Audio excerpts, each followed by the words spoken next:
There's no way a fidgety and skeptical news anchor would ever have started meditating were it not for the science. The science is really compelling. It shows that meditation can boost your immune system, lower your blood pressure, help you deal with problems ranging from irritable bowel syndrome to psoriasis. And the neuroscience is where it really gets sci-fi.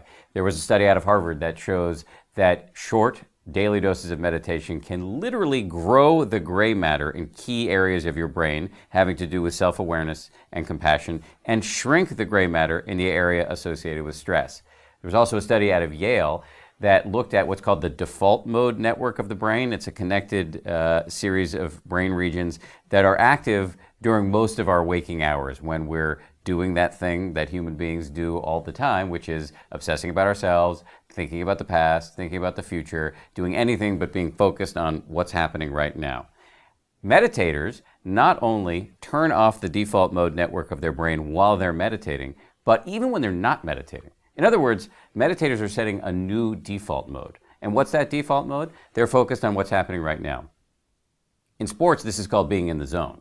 It's nothing mystical. It's not magical. You're not floating off into cosmic ooze. You are just being where you are.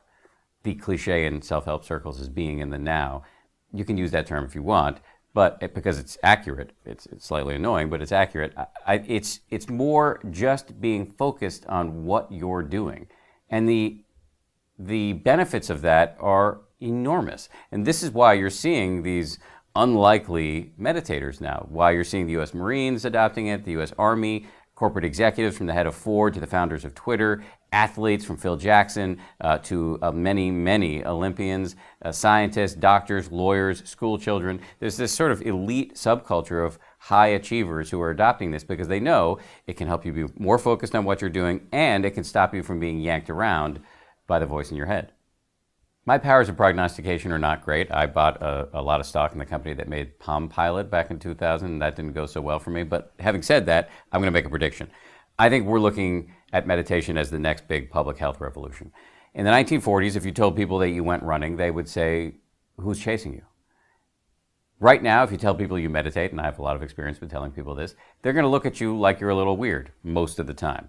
That's going to change. Meditation is going to join the pantheon of no-brainers like exercise, brushing your teeth, and taking the meds that your doctor prescribes to you.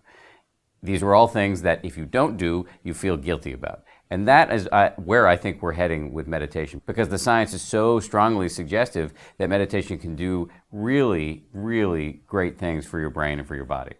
The common assumption that we have, and it may be subconscious, is that our happiness really depends on external factors. How was our childhood? Have we won the lottery recently? Did we marry well? Did we marry at all? But in fact, meditation suggests that happiness is actually a skill, something you can train just the way you can train your body in the gym. It's a self-generated thing. And that's a really radical notion. It doesn't mean that external circumstances aren't going to impact your happiness.